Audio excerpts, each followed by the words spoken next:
Whether you're a skeptic or a believer, join me, Rob McConnell, as together we'll investigate the world of the paranormal and the science of parapsychology here on the X-Zone Radio TV show on XZBN and the X-Zone TV channel on Simul TV.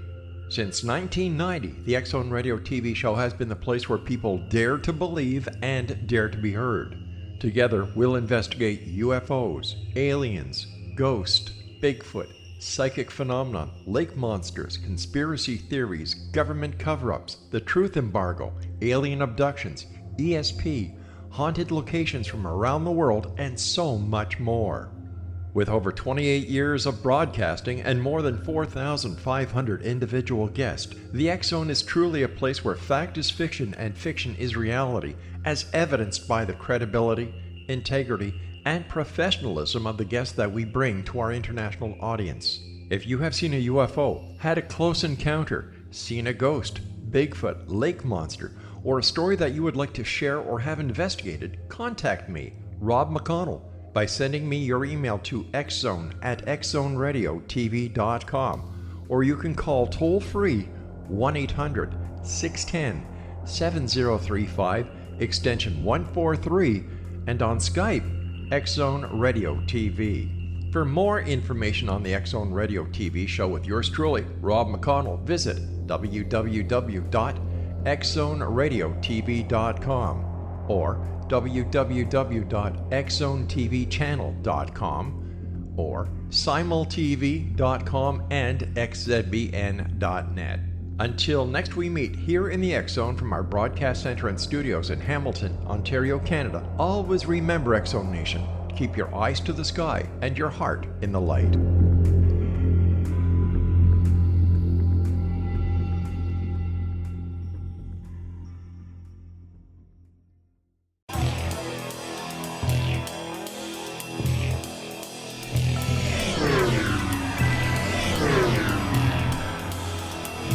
This is A Different Perspective with Kevin Randle. A retired U.S. Lieutenant Colonel, Kevin Randle has been studying UFOs for nearly 50 years. Kevin has investigated some of the most famous UFO cases in the world and has been consulted for dozens of documentaries about UFOs. Considered one of the leading experts into the Roswell UFO crash of 1947, Kevin has written more than 25 books about UFOs, including the recently published Roswell in the 21st Century. Now, here is the host of A Different Perspective, Kevin Randle. And welcome to A Different Perspective. I am sitting high atop the International UFO Museum and Research Center in Roswell, New Mexico. Well, actually, I'm on the first floor, and we're in a little tiny room here. I'm joined by Don Schmitt, who is one of the culprits in creating this great, massive entity here in Roswell. In other words, Don and I started the investigation more than 30 years ago, looking into the Roswell UFO crash, and from there we've written books, we've interested other people, and other books have come out, and they've created this massive entity, and people are sicker than ever. No, that was a line from the hospital. We created a monster, yes. We created a monster. Anyway, here is Don Schmitt in Roswell, New Mexico. Welcome to A Different Perspective. Of all places to see you again, Kevin. So. I know. We live like 4 miles apart, and I never see you. That two guys from the Midwest, from Iowa and Wisconsin, that, between the movie and the museum and all the books and everything else, and if everybody was telling us we couldn't do it, well, it happened.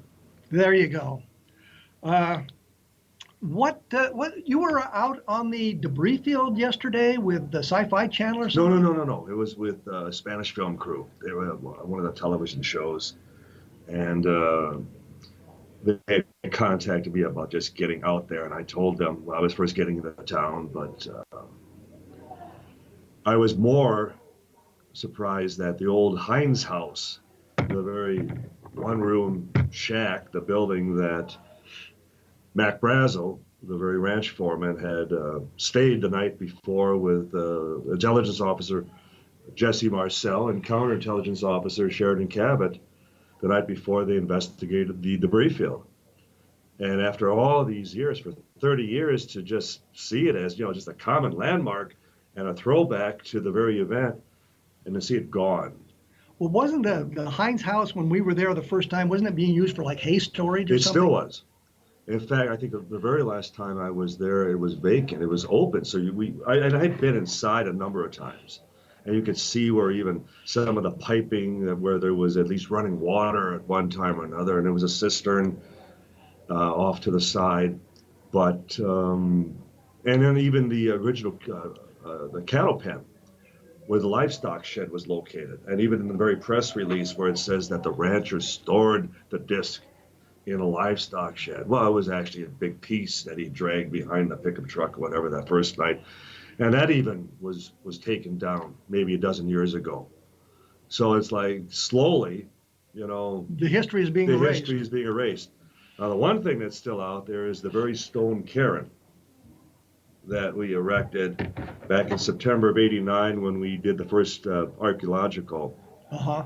Well, it wasn't really a dig, but mapping out the site and laying out a systematic grid, and where we mounted a theodolite, the survey meter, and that stone cairn with that steel pipe, now after 30 years is still there. Well, that was a dig done for the Sci-Fi Channel originally. I mean, No, that was with Argonne.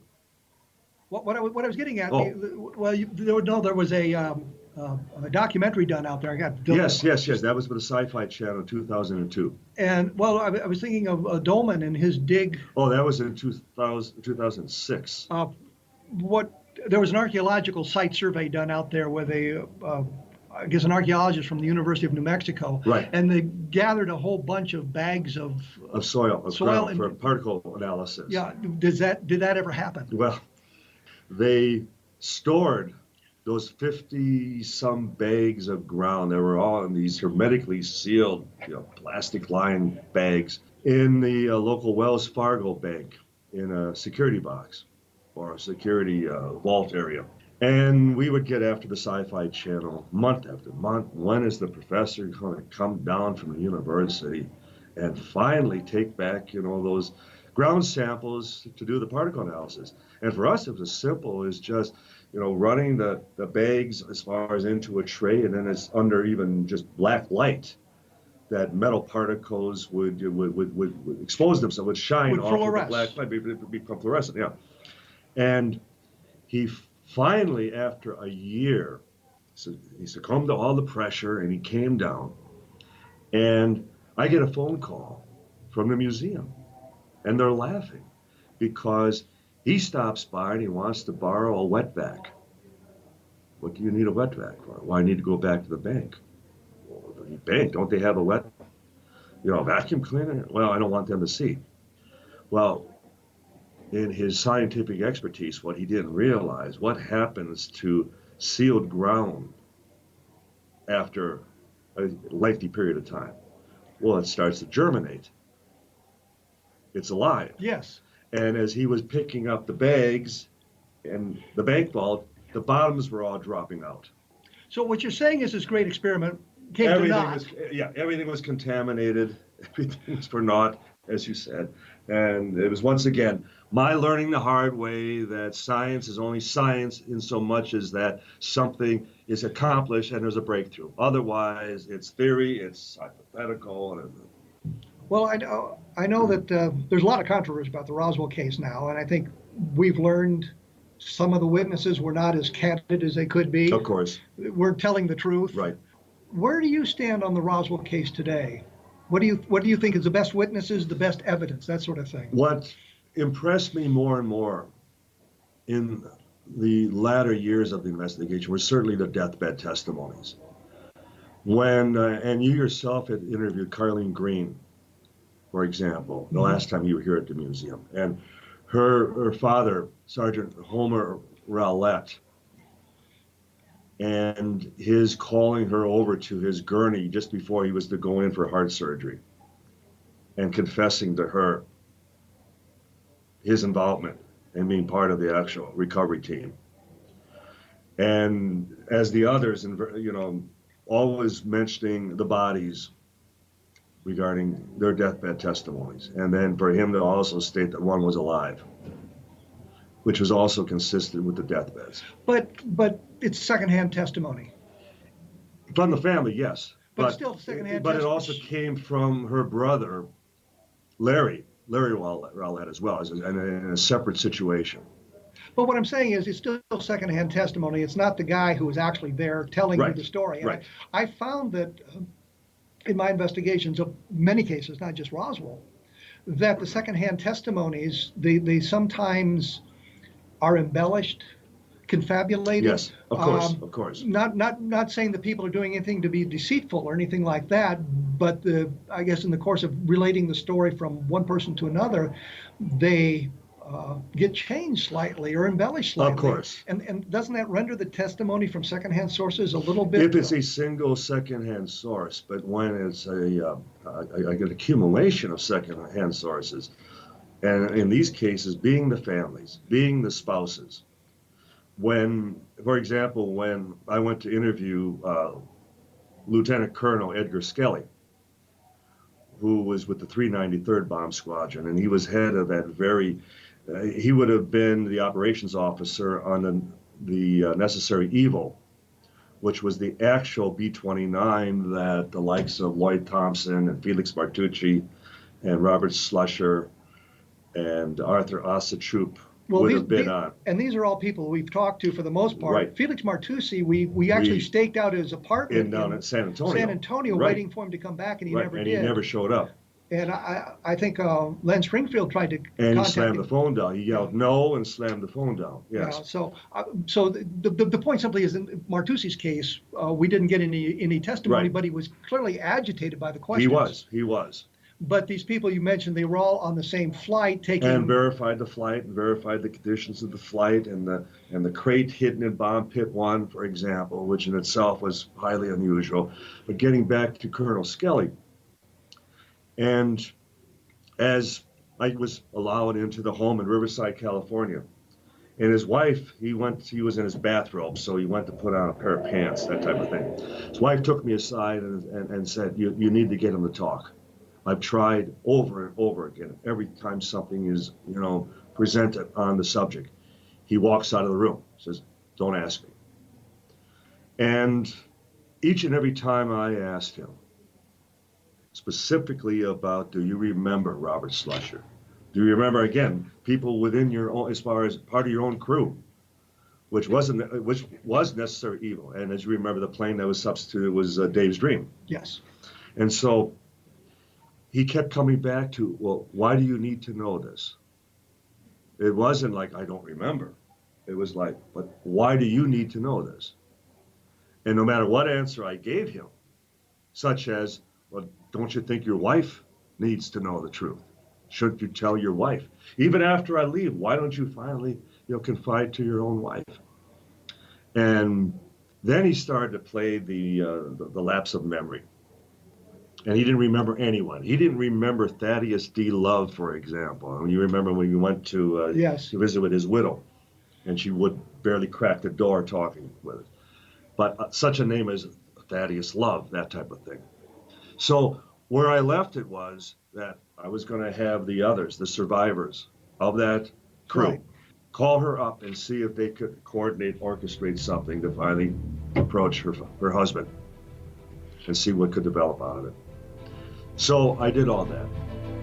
I had 3 people.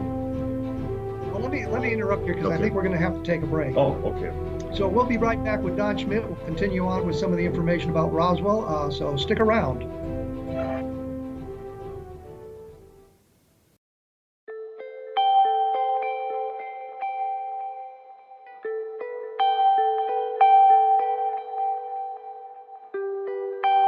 It's hard to listen to the news without realizing we're living in volatile, unprecedented times.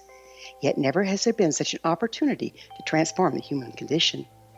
As old structures fail, where can we find the guidance to co-create a better way? Find Your Path Home is an ever-evolving, leading-edge information, education, and healing resource center designed to support and guide you on your path to unity and enlightenment.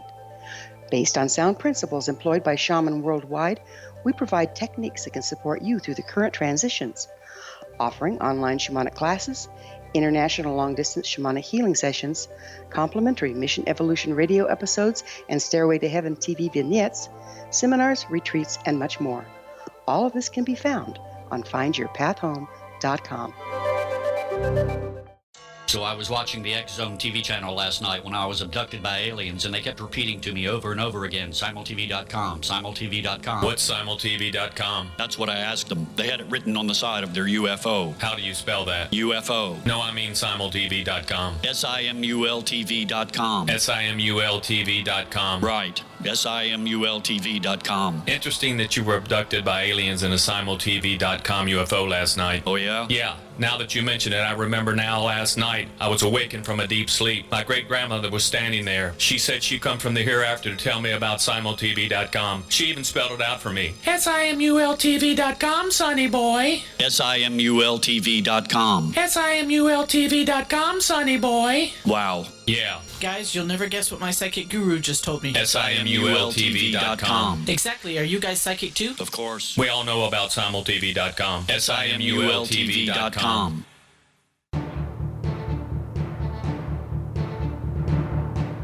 I am here with Don Schmitt. We are in Roswell, New Mexico, believe it or not, and we're talking about the Roswell case, because in Roswell, what else would we talk about?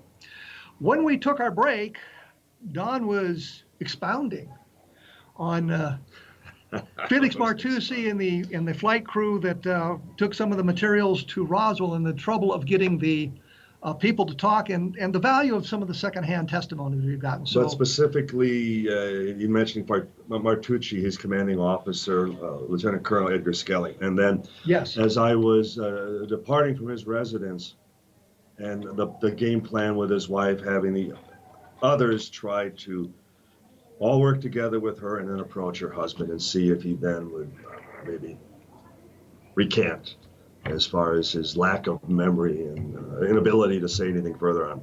So in doing that, I had 3 of his former crewmen ready to actually talk with her and then hopefully to him. So I would call her back to announce that everything was set, and I kept my word. And she yells into the phone, "I have nothing more to say to you. Don't ever call again. And if you ever do, I will report you to the police." And I just said, "No, just wait a minute. Calm down a second. May I just ask you, did your husband say anything after I left? He told me never to speak to you again. Did your husband call anyone?" Well, as a matter of fact, he did. And it was about you. And so, okay, one can again put, well, yeah, I've run into that a couple of times myself. We did. Johnny McBoyle, for example. You recall that situation. Well, I was going to think of General Cruikshank, who was at one time in charge of ATEC, the Air Technical Intelligence Center at Wright-Patterson, and I figured he might have heard something in the course of his assignments there, and he was a retired 4-star general. And he was in some of the documents at that time. Yes. And the thing he said to me was, "I do not know who you are. I do not know what is classified still and what has been declassified, and I do not need to talk to you," and hung up. So we've run into that, but I think the point I was getting at here was the problem with the secondhand testimonies and how valuable they may be because of the problems you run into with the embellishments or misinterpretations or misunderstanding, or having added to that those memories, those secondhand memories given by the right person, by reading other documents about Roswell or seeing magazines about Roswell or seeing documentaries about Roswell. So that would all confabulate into a much bigger picture. Absolutely. But as any prosecutor, any defense attorney would tell you, that when the second hand corroborates the first, or if there's a preponderance of second hand that then substantiates or verifies or corroborates the first, it doesn't make it first-hand testimony. It just solidifies the first, especially if it all is essentially the same information. I'm still bothered by secondhand testimony. I know, but unfortunately, that's often what we have to deal with. Well, that's all we have left now. That's all we have left now. Because I can't think of anybody who's still alive. And it's not as though we're seeking out Joe Blow, who happened to go to school with the individual 40 years ago. we are still focusing on the families. We are still talking to the spouses, and mainly the wives, if they're still alive. And the thought that I think we'd be hard pressed to think of many wives that stretched the truth. If anything, they were more protective. We had a hard time getting to the husbands because the wives wouldn't allow us to even speak to them. I'm not saying that they've done anything consciously. Right. When we talk about confabulation, Sure. we're talking about not necessarily, it's not the truth, but they haven't made it up themselves. They've drawn on other sources. And there's so much information available that, yes, and then that's my point. So much on television. Everyone's been coached. Everyone. That was one of the things with Bud Hopkins years ago, as far as with his. And I won't even call them abduction. I call them missing time, because there could be so many other solutions as to why there's a memory lapse.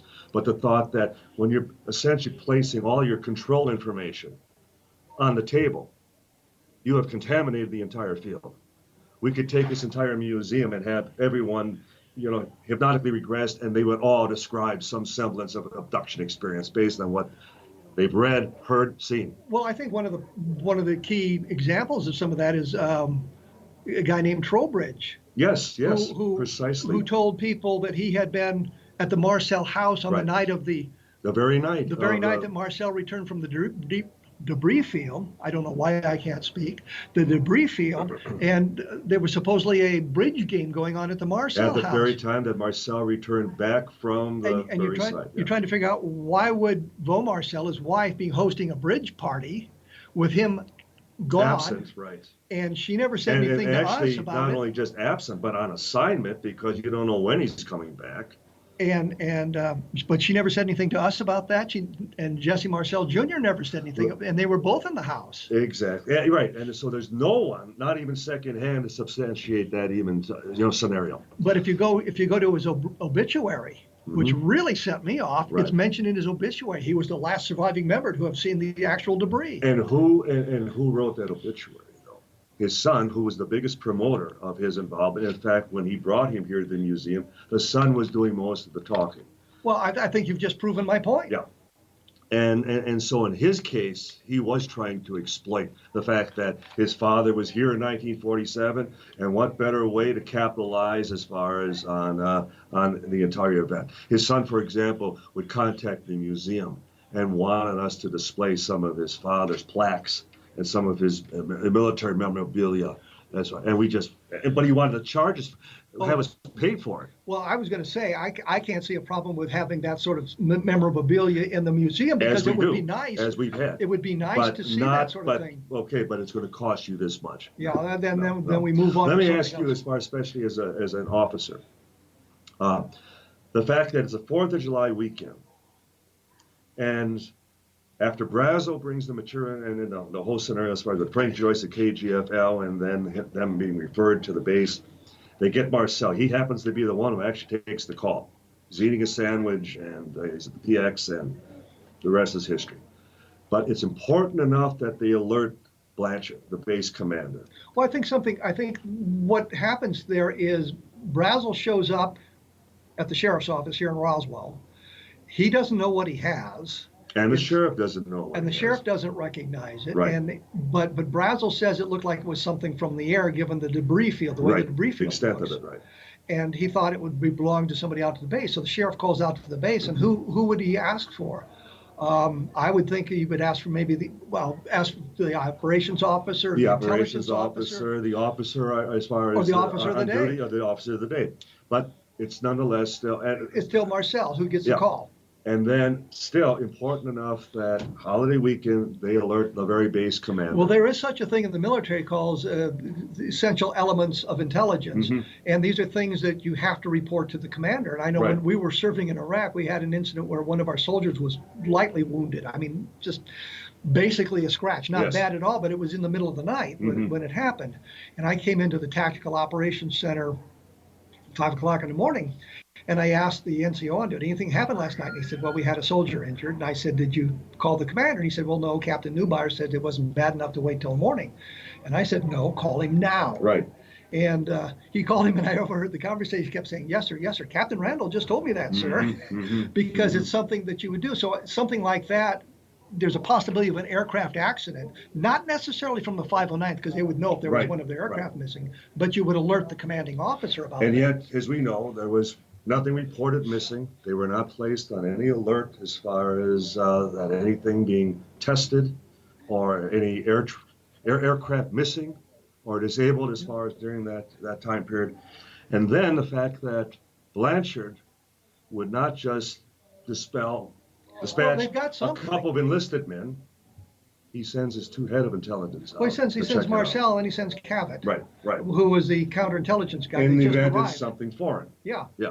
because they don't know what it is. And that's the whole point, that we're going up this whole. Which doesn't mean it's extraterrestrial. Exactly. Just means we found something we don't know what it is. We can't recognize, and it still comes back to Yes. any remnants of any type of balloon, mogul, or any other balloon. Somebody certainly would have recognized. Well, by Brazel that would have recognized it because he'd found weather balloons on other point. occasions. And you and I both recall that we arrived at the very ranch house that time, and they had that open water tank, Yes. and all the slabs of rubber and debris that were floating at the top. And we asked, well, what is this? And it's all the balloons we've recovered on the ranch through the years.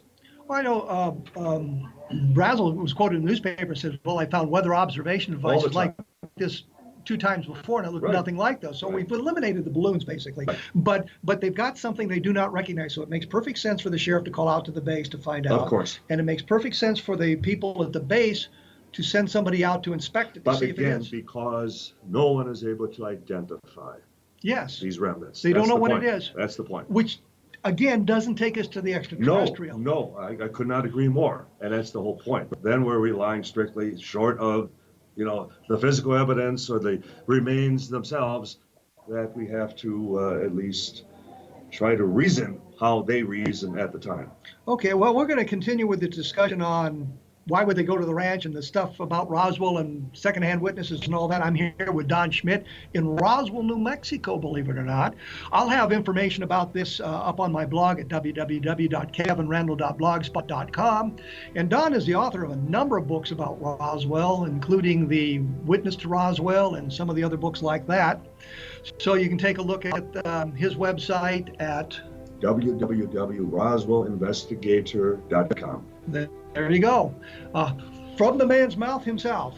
We will be back right after this with more from Roswell, New Mexico, so stick around.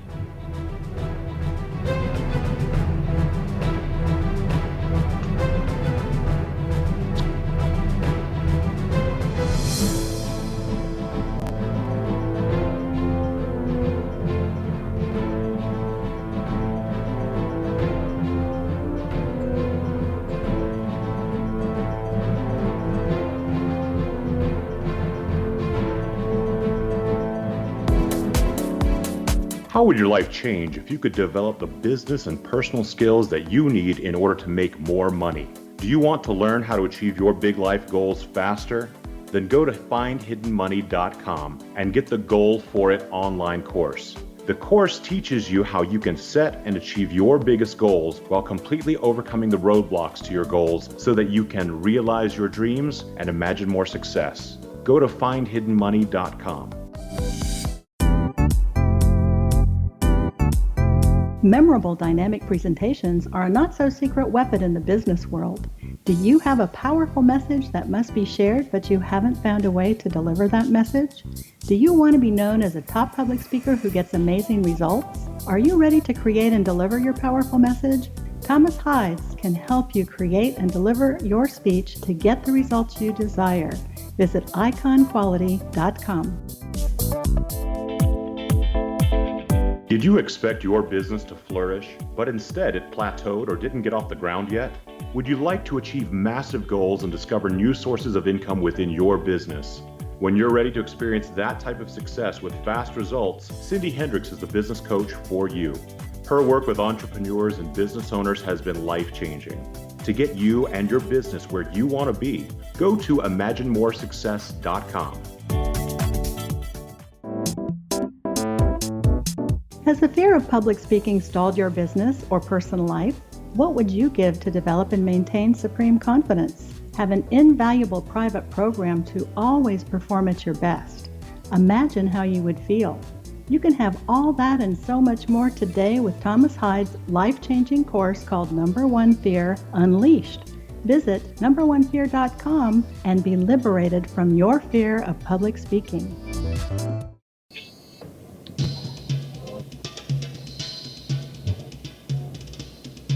I am in Roswell, New Mexico with Don Schmitt. We're just kind of discussing, I guess, the problems with the investigations and witnesses, especially when we're dealing with something that's more than 70 years old. We're stuck with.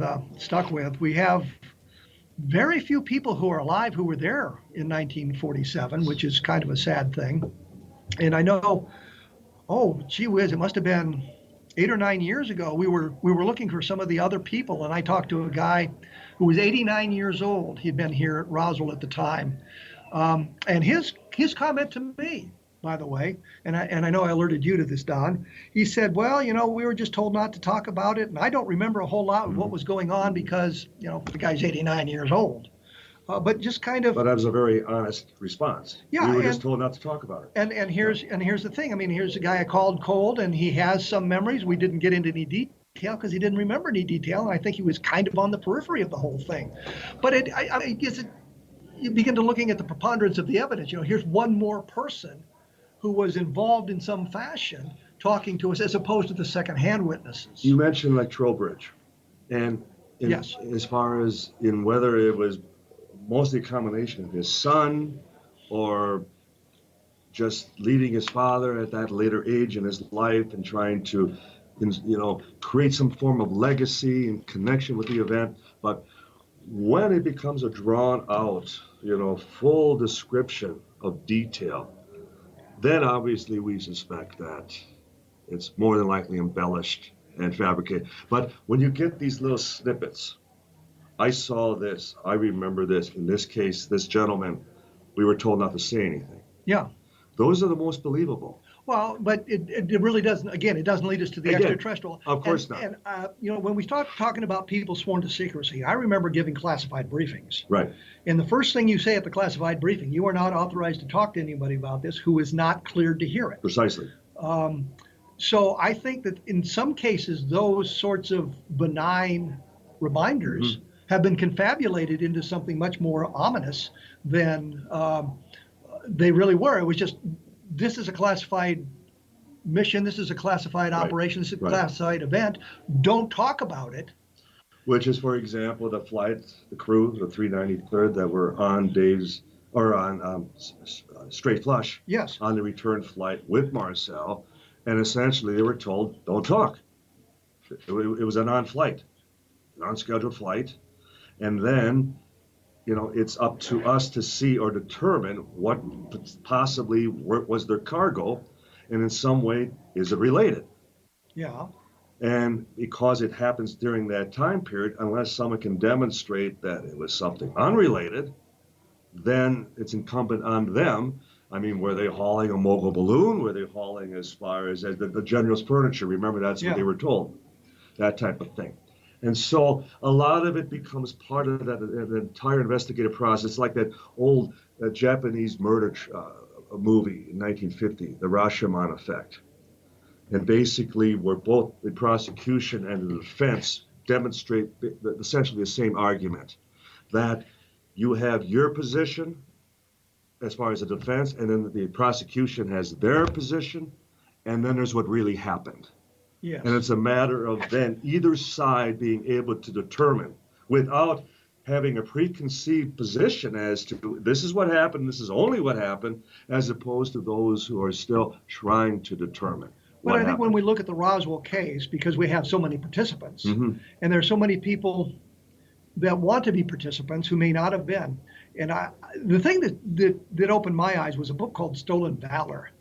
And it's about all these people who claim to be Vietnam veterans. When I came back from Vietnam, people didn't want to talk about it. You didn't mention it.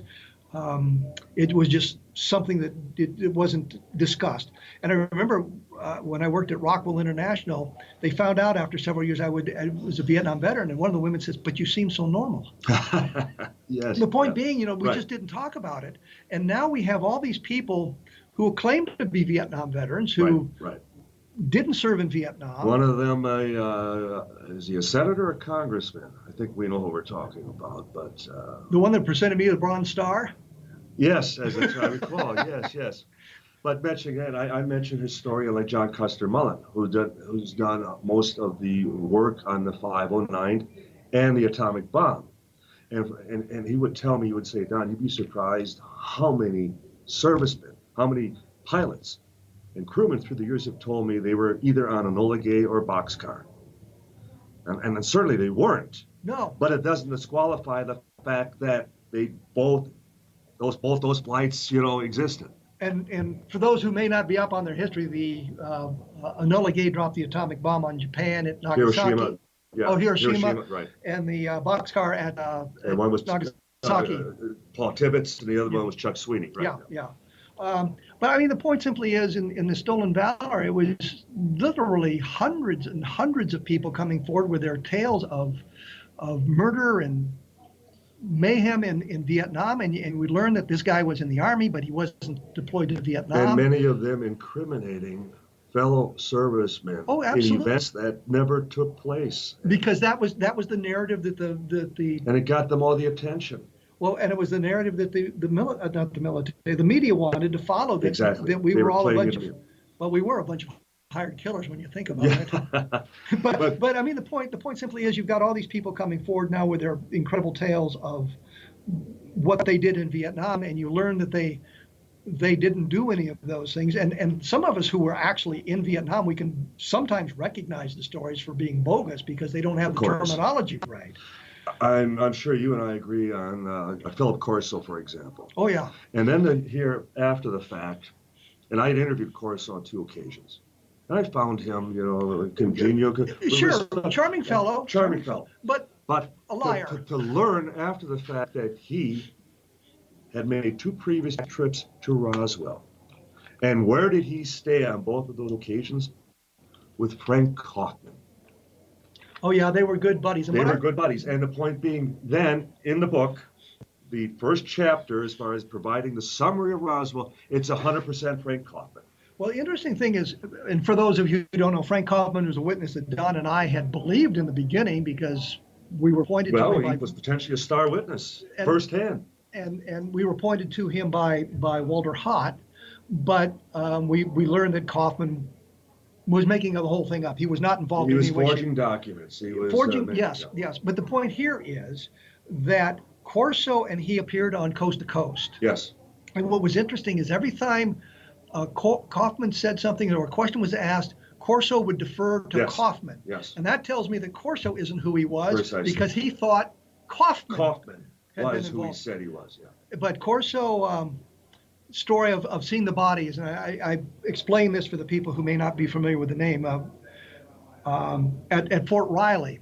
And having done convoys in the military, I know how those things worked, and the story of how he saw the bodies was just completely and totally preposterous. Yeah, preposterous. It's not the way you run convoys. They stopped overnight at Fort Riley. Okay, fine.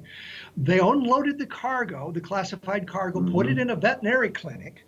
And one of the sergeants from the base who was guarding it was peeking in the boxes and found the body and then called Corso over to see one of the alien bodies. This is absolutely preposterous. It was nonchalant. It was like, oh, come and see this curiosity. Yeah. But the thing is, on a convoy like that, what you're going to do is you're not going to unload the to begin with, right? The trucks. The second of all, you're going to have your own guards. Right. You're not if there's guards from the local fort, the local division guarding your convoy, they're going to be on the perimeter. You're going to have your guys sitting on the trucks. And you don't change as far as the vehicles, you change the drivers. Yes. But the point is, you're not going to unload it and all this. So the Corso story of seeing the bodies was completely and totally bogus. But the thing that really bugged me was on the cover of his book, it said he was a colonel. Right. It turned out he was a lieutenant colonel. Right. And the answer to the problem was not, well, I was promoted to colonel after I retired, which we could never establish. But the answer to the question was the publisher misunderstood because I was referred to as colonel. Didn't understand that, lieutenant colonels. There is a distinction, right? Are also, and that would have been the perfect answer, and everybody is happy. But he lied about that as well. So we run into that all the time, and Corso's book is still held up as one of the... It is, and is still a bestseller. I mean, you go on to Amazon, my God, it is still selling like it's fresh copy. And it's yes, I'm jealous. Yeah. But you would agree with me on this premise. The idea that here we are now 30 years later. And sure, there are always going to, I mean, and any detective agency, any police officer, depending as far as on the nature and the publicity of a case, would say that in any one given situation, you will get dozens of false leads. You will get a lot of confessions even to the same event, and it all has to be tossed.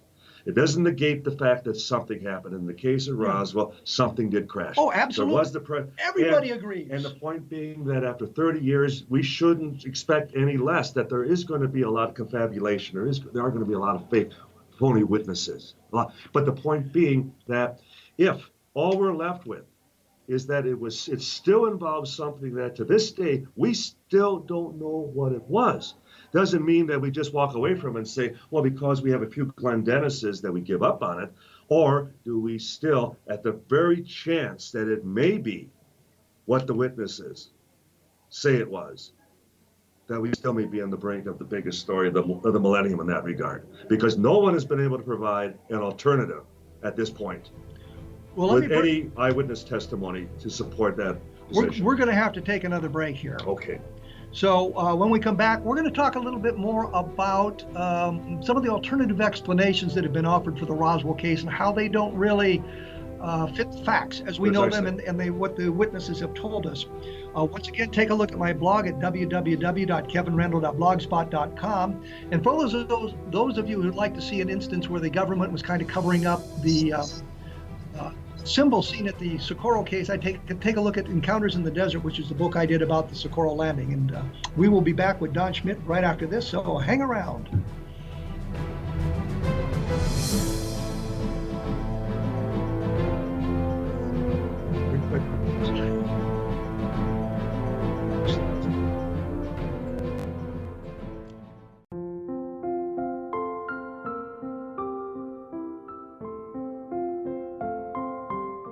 I am Dr. Carl O'Helvey, founder, president of a new cancer foundation focusing on evidence-based physical, mental, and spiritual interventions, including natural cancer cures, prayer, meditation, affirmations, nutrition, and other related holistic cancer prevention and cure modalities. These are used in cancer education, research, and financing care. I ask for your help to continue this important work by donating at www.holisticcancerfoundation.com.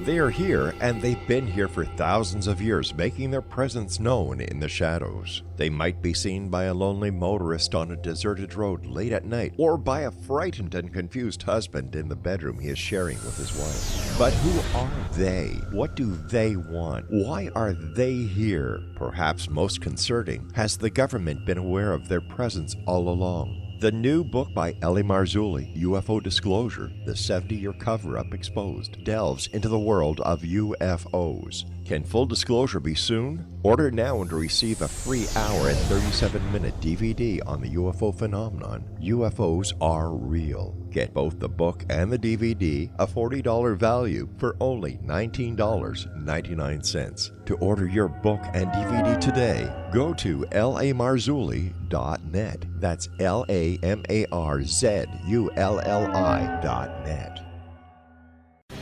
Christopher Fulton is a survivor of the national security state.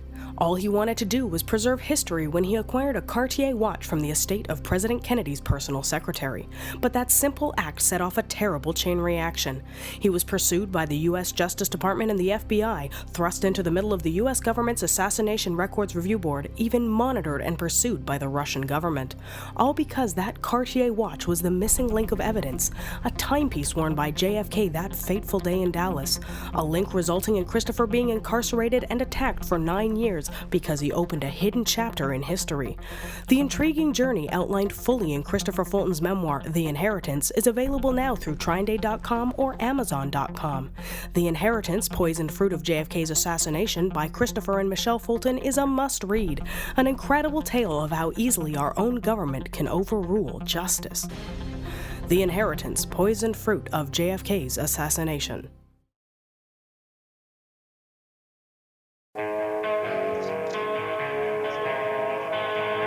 Hi, in Roswell, New Mexico. I'm sitting here with Don Schmitt. We've been talking about the Roswell case.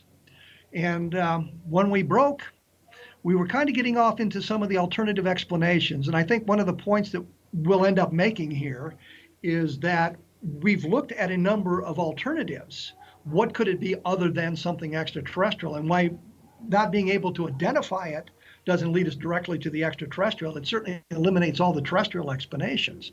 And one of the big ones was Project Mogul, this idea of a balloon that they were going to put into the acoustical level in the atmosphere so they could spy on the Russians detonating atomic explosions. And it was supposedly highly classified and nobody knew about it. Launch number 4 and doesn't work. But the real point is the purpose of Mogul was top secret. The experiments being conducted in New Mexico were not. They were not classified. In fact, the term Mogul was out in the public arena. And pictures of Mogul arrays were published in the newspapers on July 10th, 1947. So Mogul as an explanation really doesn't work. Not for a second. In fact, the jet stream as far as that CB Moore, as far as the efforts that almost like twisting themselves into a pretzel in trying to essentially place even Launch 4 near the Foster Ranch at that time. Well, that really doesn't matter, and here's why. Well, it doesn't matter. But here's why. Yeah. Here's why. Albert Crary diary. Yes. Albert Crary is the man running the experiments here in New Mexico at Alamogordo. Right. He's the guy in charge. He writes in his field notes. Exactly. The flight was canceled. It was canceled. They jettisoned the balloons because they were already helium filled, but the arrays were not Here's the problem. For Moore's explanation to work, they've got to launch him at 2:30 in the morning. Yes. The CAA, which was the forerunner to the FAA, would not allow them to fly the arrays in the dark. There were restrictions as far as after dark for obvious reasons. Because the array was huge and it would be a hazard to an aerial to any navigation. aircraft, precisely. They couldn't launch them in the clouds, and Crary's diary says no flight today because of clouds. Right. Well, that would have been at dawn, not at 2:30 in the morning. So when Moore starts calculating the flight launch from 2:30, he's making it up. Exactly. So you have nothing that the skeptics will say, well, they flew a cluster of balloons, and we know what the definition of the cluster was. But the point is, it still comes down to it's still off-the-shelf material. It's the same Rowan balloon array with the acoustic listening device. That's all it. Yeah. And the fact that the project is classified top secret, but the materials were off-the-shelf material, a 5-year-old child would have recognized. And what they were doing in New Mexico was not classified. Was not classified. There was a story about it being an A2, which I think was a multi-stage V2 rocket. A10, actually. A10. And we had talked to you as far as that scientist at White Sands. At Alamogordo that time in White Sands. And he said that it could have, but the point is the Germans never had any working prototypes as far as the 2-stage A10 rockets. But I was able to get a complete listing of all the launches. Mm-hmm. And there's nothing there. There's nothing there, correct. And they called them round numbers, and you would see that they weren't necessarily sequential, so that launch number 10 might show up sometime after launch 18, so they would postpone a flight, but each one was numbered, and sometimes the launches were out of sequence. Out of sync, but you still have But they were all there. They were dated, yeah. They were all there. And then like we throw in the equation as far as like Annie Jacobson's Area 51 source as far as or just that single appendix as far as, and the very idea of Dr. Joseph Mengele. Well, sorry, ladies and gentlemen, he did escape to South America. That's where he was not captured by the Soviet Union. He lived out the rest of his life in South America. The only prototype of the Horton flying ring, is presently in the Smithsonian, and it's just tubular bicycle metal and varnished wood. That's all it is. Well, I looked at the whole Horton evolution of their tailless aircraft. Right. And so we could see that. We also looked at the flying wings from Northrop. And at the time, as you recall, they were being converted to jet propulsion, so they were not operational at that time in July 47. In late June for Kenneth Arnold sighting near Mount Rainier, and later on they were not flying. That's correct. And they didn't fly the jet version until so we're making October. An argument here, at least for the fluidity as far as of an investigation, that it's not a case of where this is, the final solution. This is the final as far as explanation, as much as we still don't know. We looked at multiple different explanations. We wondered Fugal balloon bombs, as far as Japanese Fugal balloon bombs. Oh, yes. And certainly V-2 rockets. And we even looked at a Japanese atomic bomb. Well, the Fugal balloons, we have to point out that these were weapons of war designed by the Japanese, and they had discovered the jet stream. And what they would do is put these balloons into the jet stream and hope they would get across the. Was it one made as far east as Ohio or Michigan? Michigan, yeah. And there were 3 found in Iowa. And there were the lone fatalities was that mother and their children in Seattle. Well, no, it's in Oregon. Oregon. It was in Oregon. Yeah. Oregon. And the only stumbled upon it. Yeah. And they were jerking on the and riders, and it detonated. Right. But the thing is, they are the only enemy action deaths in the continental United States during the Second World War. Precisely.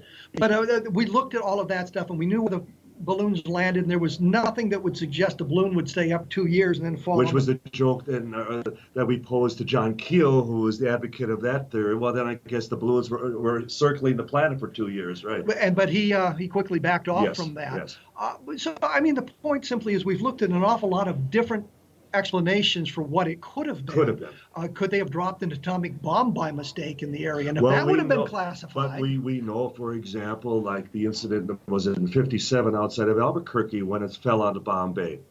And they kept that secret for the next 30 years. But the point is, we know about it. We know about that, precisely. And in 1947, the shape and size of the atomic bomb was classified. So had they dropped even a practice bomb by mistake, there would have been an effort to pick it up. And what were they actually using as far as their test drops, as far as here around the base back in 47? They were using sand barrels of equivalent weight.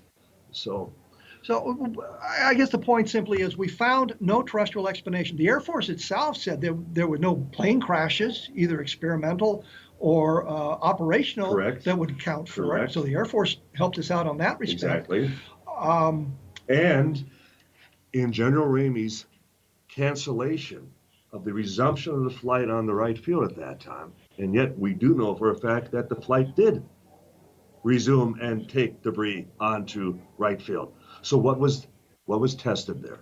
Well, the interesting thing that comes out of the FBI statement that everybody knows about. The FBI telex that from Dallas, the Dallas Bureau office. But here's the problem. I don't think the FBI ever went out to right field. Carswell or Fort Worth Army Airfield at the time. I think it was all telephonic. Right, yeah. It was all telephonic. And it says it was telephonic. Absolutely. Telephonic conversation between our office and their base. So it was not borne out by this belief. Major Curtin, and they misspelled his name. That's right. So, I mean, I mentioned this level of detail simply to point out that we've done an awful lot of research trying to get at the very bottom of this sort of thing. And we know an awful lot of stuff that happened. We know a lot of what couldn't have happened, and where none of the testimonies even suggest those alternative explanations. It's not like we've ever, for example, had anyone suggest that this was a German flying wing, or that this was a V-2 rocket. But we have had somebody say that it was a Russian copy of a B-29. That's correct. And we were able to pretty well squash that as well. Yes. And it's not that we're trying to squash these things. It's somebody made that claim, and I spent a lot of time researching the Soviet Union's reconstruction of the B-29s and what they were doing with them at the time, and there was absolutely no evidence that any of them ever got. You and I spent a lot of time, in fact, entire chapters in the earlier books, as far as the alternative explanations, and we found every one of them wanting. Yeah. So But again, that doesn't get us to the extraterrestrial. No. There could be something classified that we have not discovered. But it's like, then it would have to be bigger than the bomb. It would have to be something so sensitive after all these years. And the Air Force would have trotted it out in the mid-1990s. When they had the opportunity to provide. They said, here's an explanation, guys. Here it is. Here it is. Exactly. And they didn't do that. Instead, they came up with their ludicrous anthropomorphic dummies. Which, to this day, I mean, and the whole idea of time travel, nonsense. Well, Don, we've had a spirited. Yeah, I was going to say lively discussion of Roswell. But we haven't solved anything. But we have. I think we've pointed out some of the thinking on this, and I think that people understand that we haven't leapt completely to the extraterrestrial. Precisely. And I think in this environment today, I've kind of backed off somewhat from that, saying I don't know what it is. There is no terrestrial explanation. That doesn't get us to the extraterrestrial. We need something else. We need something more. And as you know, that's why we still continue the archaeological work at the site. And that's why there are still certain families that we suspect may be holding on to something.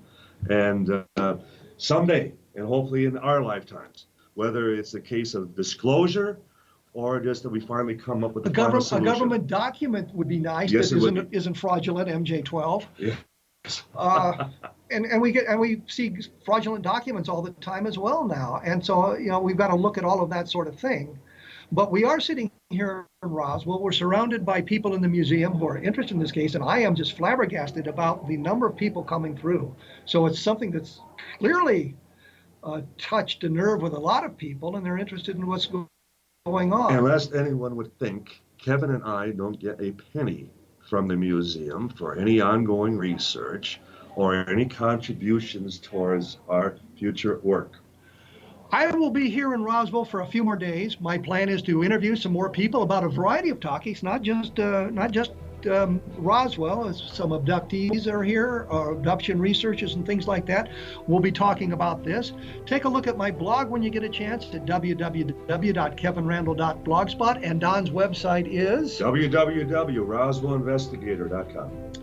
I will be back in with 167 hours with another episode of A Different Perspective, so keep your calendars open. We'll talk to you then.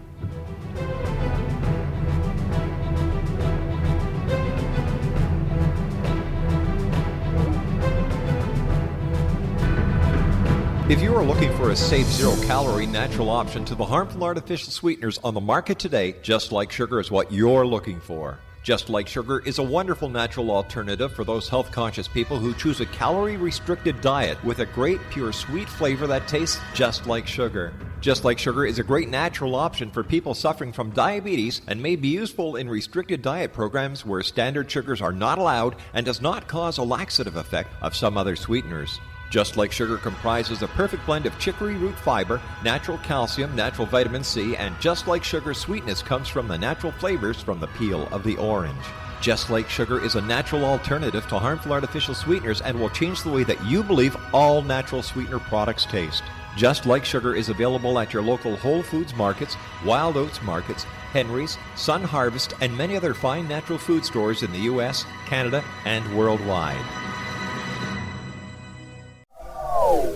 They are here, and they've been here for thousands of years, making their presence known in the shadows. They might be seen by a lonely motorist on a deserted road late at night, or by a frightened and confused husband in the bedroom he is sharing with his wife. But who are they? What do they want? Why are they here? Perhaps most concerning, has the government been aware of their presence all along? The new book by Ellie Marzulli, UFO Disclosure, the 70-year cover-up exposed, delves into the world of UFOs. Can full disclosure be soon? Order now and receive a free hour and 37-minute DVD on the UFO phenomenon. UFOs are real. Get both the book and the DVD, a $40 value, for only $19.99. To order your book and DVD today, go to lamarzulli.net. That's LAMARZULLI.net. You have heard of the X Zone? Now watch it on Simul TV, plus 500 video games, live TV channels, free video on demand, worldwide, and more.